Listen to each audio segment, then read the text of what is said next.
Funding for the MacNeil Lehrer NewsHour has been provided by PepsiCo.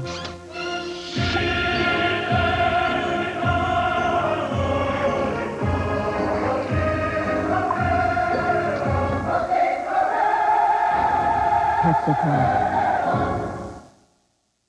Part of helping the world live and communicate better is keeping it well informed. That's why funding for the NewsHour is also provided by AT&T and by the Corporation for Public Broadcasting and viewers like you. A protest strike in South Africa turned violent today. It was called because of the weekend assassination of Communist Party and African National Congress figure Chris Hani. Black leaders had urged the strikers to keep their protests peaceful, but it did not work. Jeremy Thompson of Independent Television News reports.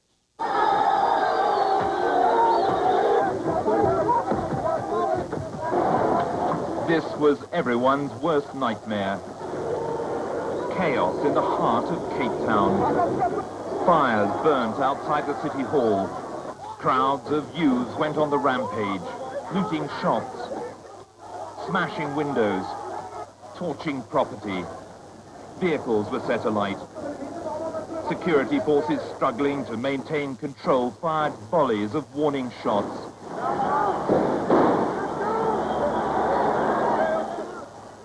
Several people were injured.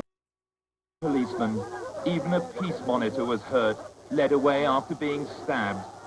The men of peace tried their best to hold the line. A distressed Archbishop Tutu blamed militant elements for trying to ruin Hani's Memorial Day. That there are elements who are undisciplined and have used this occasion or abused the occasion. The biggest labor stay-away in the country's history had started calmly in most towns, but later deteriorated into several angry confrontations with the police. Before a huge crowd in Soweto, Nelson Mandela had repeated his call for restraint. As members of a government in waiting, you have the responsibility to behave orderly and with dignity. But the greatest test of the ANC's credibility was being undermined as youths mobbed the Soweto police station. Suddenly, the police opened fire. Live rounds scattered the demonstrators. The police, who'd been told to act with restraint, claimed they were just enforcing order. The result, 3 dead, 5 critically wounded and scores more injured, among them a BBC camera crew. The day of mourning for Chris Hani turned into mayhem. President de Klerk ordered 3,000 more troops and police onto the streets. He said what happened in South Africa today cannot be tolerated in any civilized country. Robin? U.S. Special Envoy Reginald Bartholomew stepped up the pressure on Bosnia's Serbs today. He said if they did not sign a peace plan, the U.S. would back lifting the arms embargo on Bosnia's Muslims. Bartholomew met with the Bosnian Serb leader in Belgrade and afterward told reporters what he'd said. Military and humanitarian horrors have to stop now, and that the Bosnian Serbs have to come to an agreement in the Van Zoen process now. Does that involve and that this involves, in the first instance, the line of march that we are on to impose tougher sanctions, and you're all aware of this, and it does involve the prospect of pursuing a lifting of the arms embargo should that prove necessary, if in fact the Bosnian Serbs do not come to terms, come to a settlement in the Van Zoen process quickly. Victims of Monday's Serb shelling of the besieged town of Srebrenica were in the relative safety of a North Bosnian hospital in Tuzla today. They were evacuated by a UN convoy yesterday. Many of the evacuees were children suffering from shrapnel wounds. According to UN officials, the Serbs unleashed another artillery barrage on Srebrenica after the convoy left. It brought the 2-day death toll to at least 64. Bosnia's Serb leader today denied his forces were responsible for the attacks. We'll have more on Bosnia later in the program. President Clinton continued the campaign for his economic stimulus package today. He said it would create 700,000 summer jobs and help up the nation's unemployment rate by 0.5 percentage point. He spoke to business leaders at a conference on summer jobs put together by the Departments of Commerce and Labor in Arlington, Virginia. The jobs program that I have presented to Congress, with the summer jobs, with the money for the cities and the counties, through the community development program, with the infrastructure money, is a small part of a big budget. It is an attempt to engage in an experiment to see whether or not, with the economy recovering in terms of corporate profit, we can give a little goose to it, give opportunities to young people, create 500,000 jobs, and maybe get the engine going again. House Republicans rejoined the attack on the stimulus package today. It passed the House, but was stalled by a Republican filibuster in the Senate. House Minority Leader Bob Michael said House Republicans would hold town meetings around the country this Saturday. Our role and responsibility is educating the American public to what really is in these specific proposals. And when they get to understanding it and reading the fine print like you have to do in an insurance policy, you get a very different view. When you get beyond simply accelerating public works as an item or summer jobs, beyond that, you tell me where there's one additional job created but additional spending. And that's the difference that has to be pointed out to the American people, what really is a job creator. White House officials said today a national sales tax was being considered as a way to pay for health care reform. Spokesman George Stephanopoulos said the idea had not yet been presented to President Clinton, but his health care task force was considering a wide range of options, including a so-called value-added tax. There was still no verdict today in the federal trial of 4 Los Angeles police officers accused of violating Rodney King's civil rights. Deliberations ended early after the judge called all parties to the courthouse to announce that one juror was sick and being taken to a doctor. Deliberations are expected to resume tomorrow morning. The governor of Ohio deployed 500 National Guard troops to the Lucasville prison today. Rioting prisoners there have been holding 8 guards hostage since Sunday. The move came hours after inmates hung a banner out a window threatening to kill one of the hostages unless their demands were met. 7 inmates have been killed by other prisoners since the uprising began. Officials of the 7 largest industrial nations met in Tokyo today on aid to Russia. The United States wants the group to put together a $4 billion fund to privatize Russia's state-run factories. An overall package of about $30 billion is expected to be worked out during the 2-day meeting.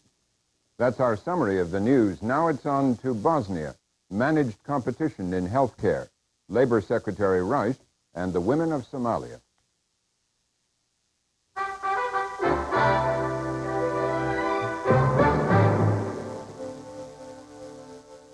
First tonight, an update on the Bosnia story. Serb shelling of the eastern Bosnian town of Srebrenica continued today, and so did international diplomatic efforts to stop the fighting.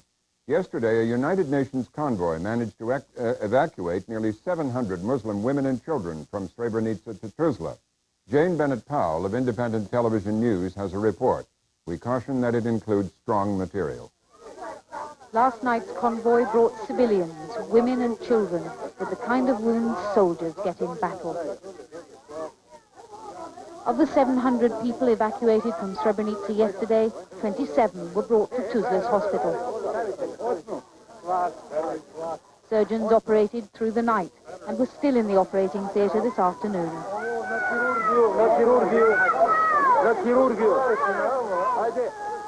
These were the first eyewitness accounts of the intense shelling Srebrenica has been subjected to over the last few days. By today, the medical staff were better able to assess the scale of the injuries, though some children, like Esad, still bore the number of his place in the truck on his unwashed face. He's in intensive care with internal bleeding from a shattered breastbone and a deep skin wound from shrapnel. He's 6. Sadat, who's 16, was playing football on Monday when he was hurt. He came out with his mother, but his father and brother are still in Srebrenica. He has broken ribs and internal bleeding. I was in the school playground, playing with a ball, and one shell landed. There was a huge bombardment from the direction of Serbia and Bracinac.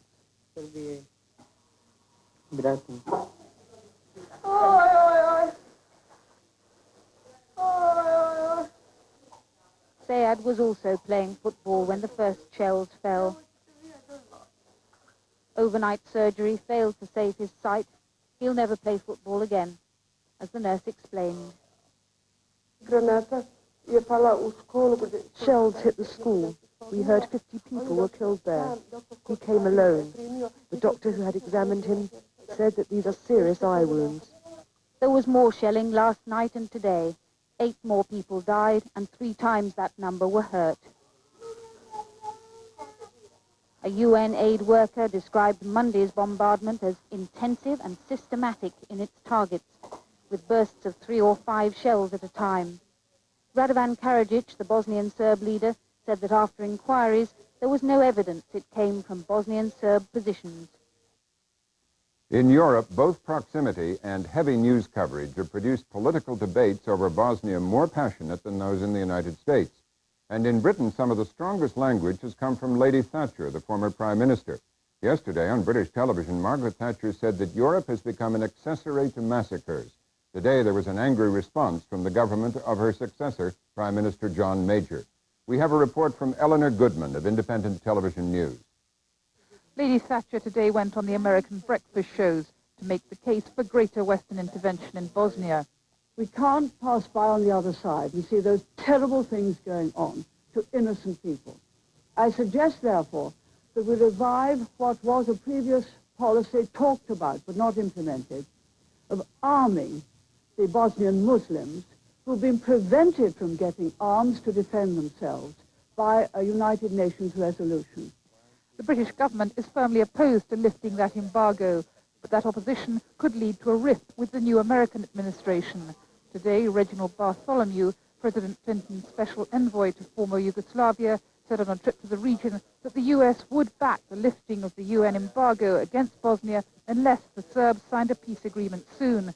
And he made it clear that American patience with the diplomatic route was running out, given the atrocities being committed on the ground. In Britain, where MPs returned to Westminster after the Easter recess, Lady Thatcher's intervention infuriated ministers. Some loyal Tory backbenchers were privately going round saying that their former leader had flipped her lid.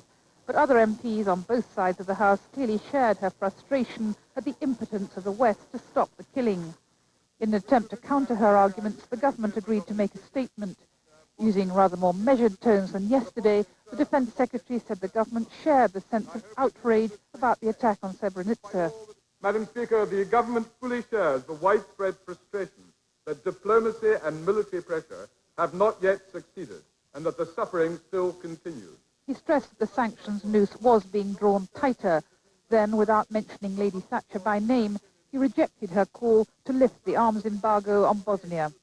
Removal of the United Nations arms embargo would certainly result in the Bosnian Muslims being free to acquire all the weapons that they needed. Presumably, the Bosnian Serbs, for their part, would also seek more arms from other countries.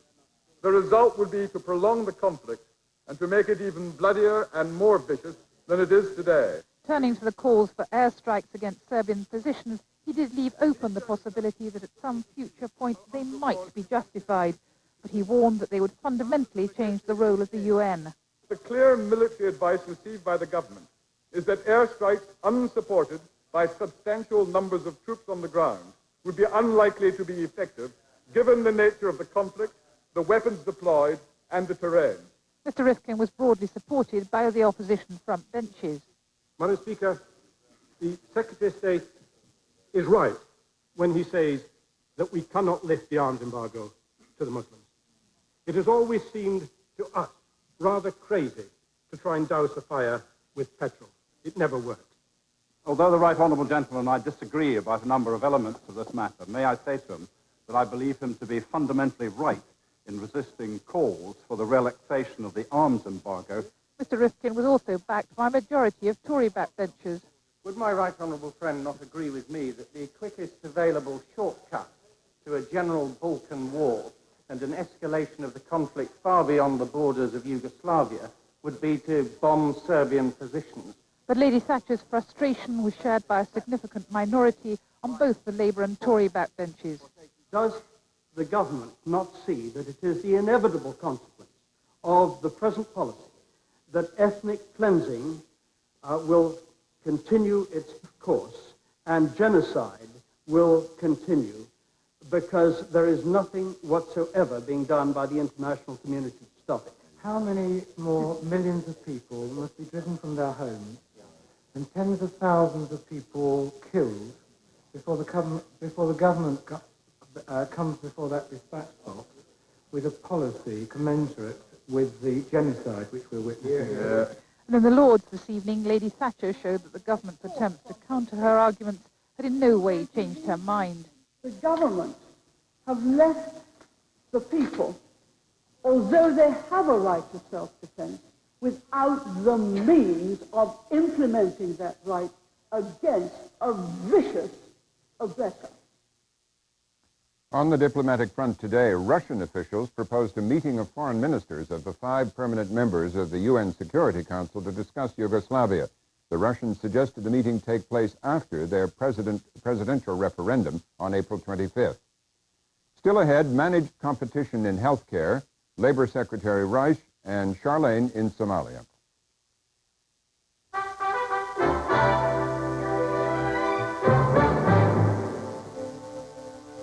Now another in our series on options for healthcare reform. A new survey of medical doctors found that 2/3 of them favor a fundamental overhaul of the current medical system, and 58% of them in that Times Mirror survey said they support a so-called managed competition approach. President Clinton's task force on health reform may include that in its recommendations. So, what exactly is managed competition? They already have such a system in California, and Spencer Michaels of public station KQED San Francisco tells us all about it. Okay, open your mouth real wide. Real wide. Say ah. Ah. Ah. Good, good. 4-year-old Lisa Jackson and her baby sister Michelle are showing signs of retardation. Dr. Ronald Bachman, a pediatrician and geneticist at Kaiser Hospital in Oakland, California, suspects that these young patients may have a complicated hereditary disorder. One of them has already had chromosome studies, cytogenetic studies. That's a test that's close to $1,000. And then we'll do molecular testing, DNA testing for something called Fragile X, which is one of the newer diagnosed retardation syndromes, as well as doing some other chemical testing or metabolic testing, as we call it. Such state-of-the-art procedures, like most new medical technologies, are expensive, and their increased use is one reason healthcare costs are spiraling out of control. They currently make up nearly 15% of gross national product. In California, even Kaiser, the nation's largest health maintenance organization, which prides itself on quality, low-cost care, is now being pressured to hold the line. Some healthcare planners believe that cutting costs is a simple matter of market economics, where price is king. Welcome to Price Club, one of a growing number of discount warehouse stores. True, the frills are few, selection is limited, and the packages give the term economy size new meaning. But shoppers are lured by bargain prices, kept low by the outlet's enormous buying power. That principle may work elsewhere. Healthcare, physical examinations, vaccinations, operations, they don't bear much resemblance to the products on these shelves.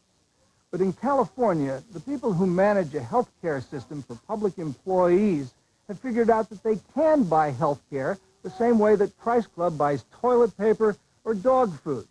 And then they can pass the savings along to their members. Volume purchasing is an excellent idea. It's been used throughout the American economy and every other sector that I can think of, and it's about time we start using it in the healthcare business. Tom Elkin buys health insurance for nearly 900,000 government workers in California. They are members of Sacramento-based CalPERS, the public employee retirement system, which manages health benefits for active as well as retired employees of hundreds of public agencies throughout the state. In 1991, fed up with ever-escalating premiums and constrained by a tightening state budget, Elkin got tough with insurers. CalPERS sought volume discounts from about 20 companies, and then let its members choose their coverage from among those competing plans. This system is as close to a model of what President Clinton calls managed competition as exists in the nation. The idea of getting hundreds of employers together to purchase health care using purchasing power and spreading the cost of administration over lots of employers, from our experience, is a pretty good idea. Benefiting from CalPERS clout are the 7 employees of the Castro Valley Sanitary District who clean and maintain the sewers near Oakland. Average health insurance premiums for CalPERS members will go up just 1.5% this year, far below the national average of 10 to 15%. That's why District Manager Mary Fredette recommended a change from the county insurance plan. The last year that we were with the county, our fee-for-service plan, which was Blue Cross, had increased, or was projected to increase 44%. What kind of savings did you get under the CalPERS plans?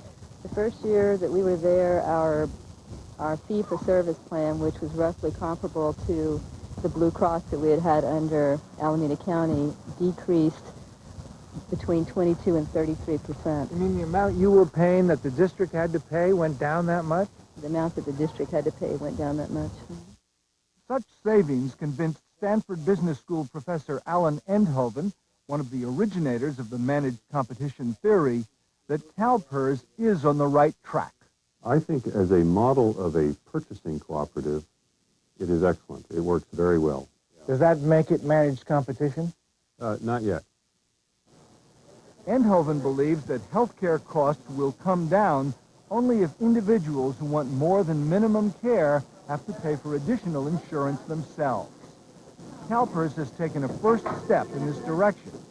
Realizing that its members had trouble comparing various health plans, CalPERS required all providers to come up with a standard benefit package. Here at Kaiser, I learned that the CalPERS plan was a little more generous than my own. You have V coverage, which means that you pay $5 for your visits when you see the doctor. Also, if you need an X-ray or a lab test, there's no charge for that. For your prescriptions, you pay $1 in a pharmacy, from a Kaiser pharmacy.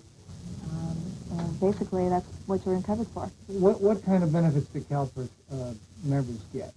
They have the S coverage plan, and I can look it up exactly and tell you. The S coverage, which is no charge for visits. They pay $1 for prescriptions, as on your plan. No charge for X-ray or for lab tests or for allergy testing. Those benefits have proven too expensive, and last year they provoked a major battle between Kaiser and CalPERS. In 1991 and 92, Kaiser's premiums jumped a total of nearly 30%, and CalPERS demanded a better price or else. We spent many hundreds of hours trying to convince the Kaiser management to reduce their premium increases. They never reduced them at all. And in return for that, the PERS board, since Kaiser has 40% of our members, decided they would freeze their enrollment for a year as a sanction for them not complying with the request. I have to say this is probably the most aggressive thing I ever went through. Jerry Fleming and Dr. Francis Crossan represented Kaiser in the negotiations. Fleming says CalPERS' strategy of blocking new enrollments in Kaiser sent a strong message. Clearly, your second largest customer comes to you and says, we're very dissatisfied with your rates. And we go through a process and they decide to punish us by freezing us. Okay. We can't help but notice that. At the same time, we knew we needed to get our costs down. And so we just redoubled our efforts in some sense. This year, Kaiser got reinstated by CalPERS when it came in with a 2% drop in premiums. That was achieved in part by charging patients $5 a visit and raising the co-payment for drugs from $1 to $5. An unpleasant surprise for CalPERS members who had joined Kaiser before the enrollment freeze. You know that on August 1st, you're going to start paying $5 every time you go for an office visit? That's the new CalPERS contract. No, I didn't know that. You didn't know I didn't that? know that. Is that what you can say? That's new to us. Is that going to bother you? Well, anytime anything goes up in prices bothers us. Yeah, especially if you got families and stuff. Yeah. Kaiser expects the co-payments to discourage unnecessary visits and therefore cut costs. In addition, Kaiser says CalPERS forced it to become more efficient. For instance, finding new ways to reduce hospital stays. There's a new technique now for taking out your gallbladder, which is done instead of with a large incision across your abdomen, a very small incision and a special tube with a laser on it, which allows the gallbladder to be taken out with a smaller incision and with a lot less pain. As a consequence also, patients get to go home much more quickly. Were you telling me you weren't able to get verbal authorization for this? But some cost-cutting measures draw the ire of physicians, who resent it when they feel insurers and bureaucrats are interfering with their medical judgment. I mean, this woman has flagrant hyperthyroidism, and she's got to get this iodine treatment. Dr. Barbara Newman practices family medicine with a small group in San Francisco. She believes all this emphasis on cost-cutting can reduce the quality of care. I think you're perverting the whole idea of healing. A marketplace system would have me trying to do the least I can for this patient and get the most money I can from that patient. Number one, it's not rewarding. It's very alienating. I mean, I'd be terminally depressed if that's how I had to practice medicine. And it just doesn't fit. We're not selling shoes. Professor Endhoven counters that cost-cutting doesn't hurt medicine, it helps. I think people should understand when you talk about the low-priced plan, that's not a put-down. That's not El Cheapo. That's often the best quality care. Doctors who do it right the first time and don't make mistakes cost a lot less than doctors who are not very good. Endhoven believes that large HMOs like Kaiser, where patients pay a flat yearly rate, encourage efficient care. His theory of managed competition promotes HMOs over the old system, where the more visits a patient makes, the more money the doctor gets. Critics have long contended that HMOs skimp on tests and procedures to stay in the black. But Dr. Bachman says that's just not so. There's no Mr. Kaiser watching over me. 4 geneticists that actually make the decision as to what testing is medically appropriate, and then we have to go to our administration and show them why we think that, and then if we were able to show them that it's a test that should be done, no one stops us from doing it. There are other objections to the CalPERS model. Author and health consultant Peter Boland alleges that managed competition isn't fair to those not enrolled. Because what we're doing on squeezing price, somebody else is going to get caught with the rest of the bubble. Who? Those who don't have access to these large purchasing groups. Is that in fact happening? If CalPERS is bringing down the prices, are other people paying more? You and me and everybody else doesn't have access to CalPERS. The only thing I could suggest is that you need to join a purchasing cooperative as well and use that power like we have to hold down prices. Professor Endhoven is emphatic. For managed competition to work, everyone should be in a purchasing pool like CalPERS, including the 37 million Americans now uninsured. For those people who can afford it, they have to be required to participate to buy coverage. Those people who can't afford it, they have to be subsidized by government so that we get everybody in. But Dr. Newman, an activist who favors a Canadian-style national health system where the government pays all the bills, thinks that managed competition perpetuates waste. Why do I have to go through an intermediary, HMO or Blue Cross, with all the administrative expense? I mean, these places employ huge numbers of people. There's a lot of salaries, a lot of paperwork, a lot of marketing. All that money is wasted that could go just to patient care. Unfortunately for advocates of Canadian-style health reform, managed competition seems to be winning politically. In California, the CalPERS model is already being copied. The state is bringing together small businesses to bargain collectively for employee health benefits. Price and service are the competitive factors in that. One recent morning, this new state agency was negotiating with Kaiser in one room, while down the hall, Blue Shield executives were arguing that their health plan should also be offered to employees of the small businesses in the pool. Are there other specific diagnostic categories that you try to target for cost management and risk assessment besides pregnant women? We think we're the wave of the future. As agency chief, John Ramey is the key negotiator for the pool of small businesses. He thinks the concept of purchasing cooperatives like his and CalPERS will fly nationally. It has the components of a possible political solution. It retains traditional relationships between patients and providers. It retains the function of the health benefits industry. It retains free choice, which is really critical to the electorate. And for those reasons, I think that it's going to be tried. The rising costs of modern medicine make major change inevitable. Managed competition appears to be the reform of choice today. But while various parts of that concept, like the purchasing pools, have been implemented, no one has ever put all the elements together to find out if the theory works. The test may be soon at hand.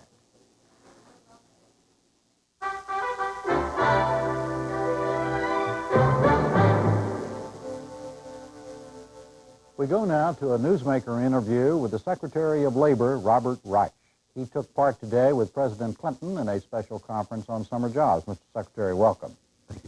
In the $16 billion economic stimulus package that is now stalled in the Senate, how much of that would go to summer jobs? Only about $1 billion, Jim. We're talking about a $16 billion stimulus package that has $4 billion of extended unemployment insurance, a lot of roads and bridges, child immunization, summer jobs, a variety of things that have to do with both rebuilding the foundations of the country, but also in the short term, stimulating the economy, getting jobs back. Now, the summer jobs part of that is how many, 700,000 jobs? Is 700,000 jobs in addition to 600,000 jobs that the government was planning to support, and in addition to a lot of jobs that hopefully the private sector is going to come up with. And this summer, the government is asking the private sector to come up with an equal number of jobs, because it's not just a public sector responsibility. Getting those kids into structured work environments, giving them some pride in what they're doing, getting some work habits is something that both the public sector and also the private sector need to do. The government approach, yours and President Clinton's approach, is it based on the idea that there's a lot of work out there that needs to be done, or is it there are a lot of young people out there who need jobs? Well, it's both. Look at any major city, and you look around the city in terms of parks and playgrounds and places for people to stay who have no place to sleep. There's a lot of work to be done. There's no question about that. Child care facilities and so on. But a big part of the goal, obviously, is to give young kids, teenagers who are in urban areas, who are in deprived areas, a structured work environment. Get them off the streets, give them a sense of pride in getting a paycheck, make sure that they show up for work in time, that there's a little discipline and order in their lives, but also this summer, give them an educational enrichment, a little extra tutoring during the summer so they don't fall back and they don't forget by September a lot of what they learned by June. This is a problem particularly in some of our urban areas where a lot of kids just simply are not exposed to any stimulating environment during the summer, and they do forget during the summer a lot of what they learned.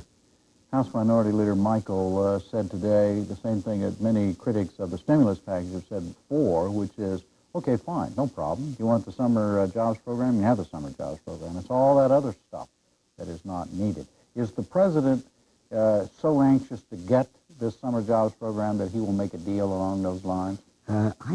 Remember, there are two purposes being served here with regard to the jobs program, not only summer jobs, but all the things. One is to have a down payment on the long-term investments we have to make as a society, roads and bridges and all kinds of things that have to be done anyway.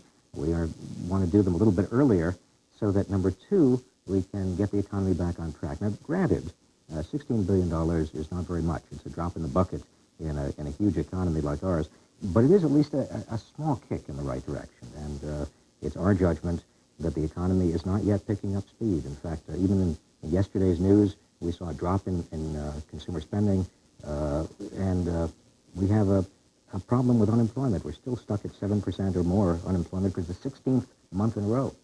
But if this program is so small compared to the overall thing, why has it been so necessary? Why has it become such a huge thing to the president?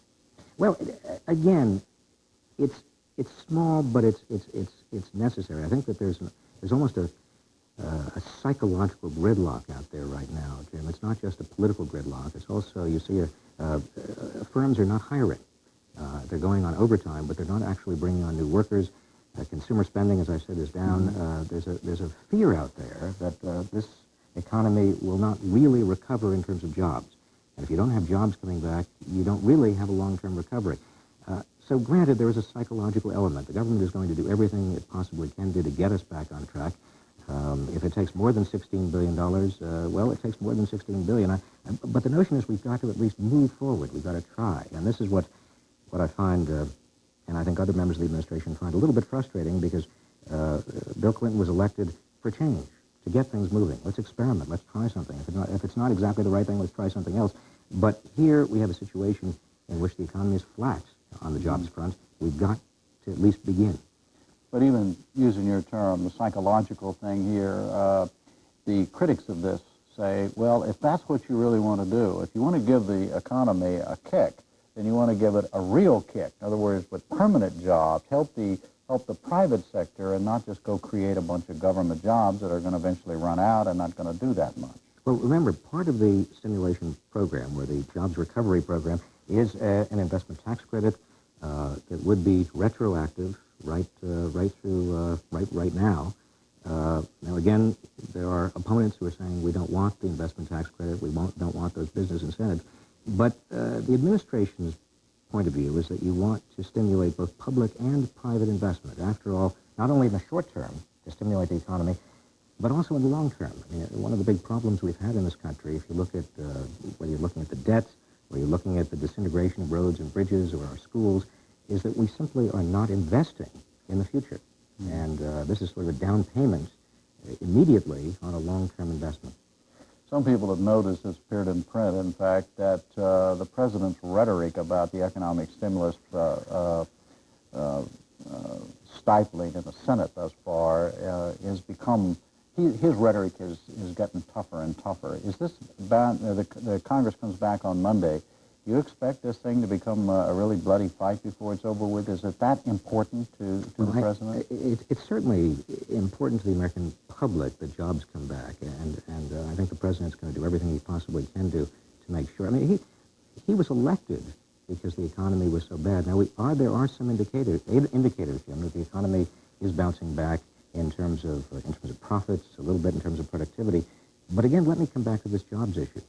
We are not yet out of the woods on jobs, and unless people feel more secure, we are not going to be out of the woods on jobs. In fact, large firms are now continuing to slim down.